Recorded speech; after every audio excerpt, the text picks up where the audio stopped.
Fox News alert to tell you about on a link that could bring a killer to justice and give answers to two different families. Hi, everyone. I'm Gretchen Carlson. Hope you had a great weekend.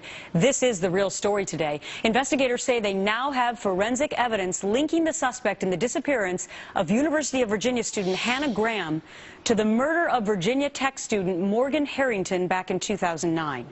That suspect, Jesse Matthew, has been extradited back to Virginia after being caught on a Texas beach. We're going to have much more on this breaking news right now and evidence that could mean justice for both cases coming up in just a few minutes.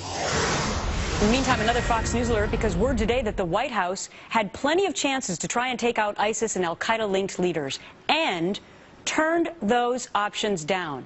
The revelation coming from intelligence officials as a new round of U.S.-led airstrikes hit ISIS targets, including more oil facilities to cut off the terror group's cash flow.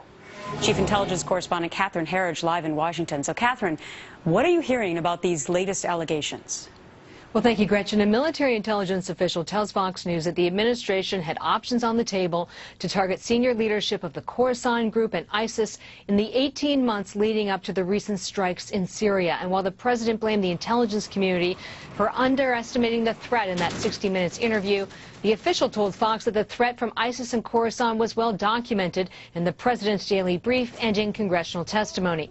The former head of the Defense Intelligence Agency, General Michael Flynn, warned Congress in February during an unclassified hearing that's open to the public that ISIS would launch a land grab by the end of 2014 to solidify its position. Critics of the administration say Flynn retired with honors but was unpopular for his candid assessments. The White House didn't want to hear it. So you had a situation where the best director of DIA we've had in many years, General Mike Flynn, was pushed out because he was telling the truth.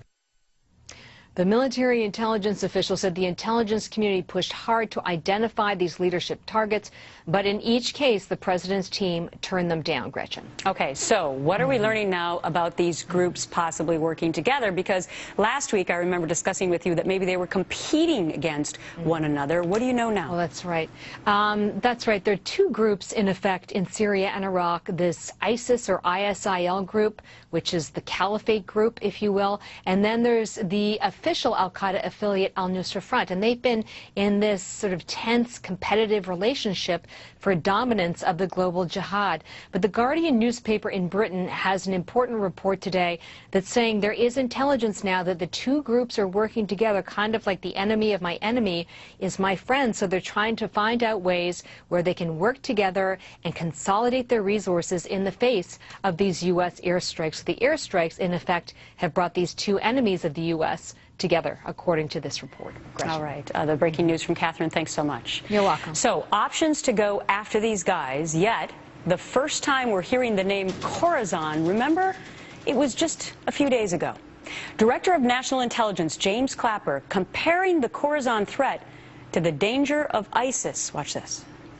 In terms of threat to the homeland, perhaps they do. This Khorasan group, so-called, which I guess is out there, is potentially yet another threat to the homeland. Meantime, President Obama blaming the unchecked rise of ISIS, at least in part, on bad U.S. intelligence, throwing Clapper under the bus, saying they underestimated ISIS, not we.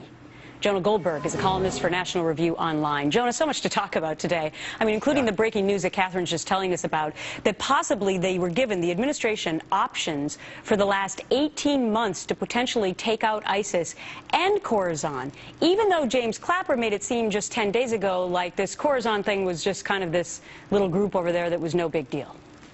Yeah, I mean, let's start with the Khorasan thing. I personally gave the administration something of a pass initially on this story because it seemed to me that they didn't want to give too much of a heads up or too much telegraph what they were going to do too much to the Khorasan group so that they could catch them by surprise. And it does sound like that those airstrikes killed the leader of the Khorasan group, Flottle, or however you pronounce his name. The problem is we talk about the Khorasan group as my colleague Andy McCarthy of National Review likes to put it, you know, as if it's a real thing. And the Khorasan group isn't a real thing, save insofar as another name for core al-Qaeda. And the administration seems to have just wanted to rebrand this group the Khorasan group so that they didn't have to sort of run into inconvenient or embarrassing questions about their claims of having decimated or destroyed the core al-Qaeda. Ah, very interesting. I had not heard that before because, of course, it is an offshoot of al-Qaeda. But if you're continuing along with the policy and at least the campaign message from 2012 that al-Qaeda is on the run and that we've completely decimated them, then it's inconvenient, right? Right, and you know, the Khorasan group, it's fine to say it's the Khorasan cell of al-Qaeda, but all of the members of this group were lifelong, committed, decades-long members of al-Qaeda. They were core al-Qaeda. This was essentially the Bell Labs of al-Qaeda, and they set up in Syria because they had a safe haven there. But the administration talks about the Khorasan group as if it is this distinct thing from al-Qaeda.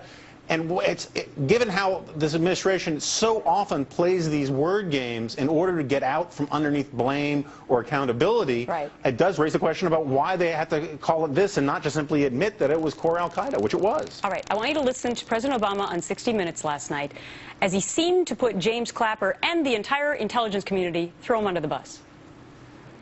I think our head of the intelligence community, Jim Clapper, has acknowledged that I think they underestimated what had been taking place in Syria. They underestimated. What about we, as in the entire administration? Because now we're hearing from Catherine Herridge that the options presented to the president, all the options were denied. Right. Look, I mean, in January, the president was calling these guys the JV team. Thanks to Catherine Herridge and Eli Lake at the Daily Beast and others, we know that President Obama was being briefed on ISIL or ISIS or the Islamic State for months before that. And so it wasn't that the intelligence community was underestimating these guys. It was that Obama who was being briefed, or allegedly he was being briefed, maybe he just wasn't paying attention, but the White House was being briefed on this, and he underestimated them. He's the one who still called them the JV squad as late as January. And what's interesting in this is that, you know, most of the mainstream press is covering this as if Obama admitted to mistakes. Right. When in fact the formulation is the exact opposite, where he's just sort of once again in that very crowded space underneath that bus of his, throwing James Clapper under there. Ah, lots of revelations in speaking to Jonah Goldberg today. Thanks so much for your analysis, sir.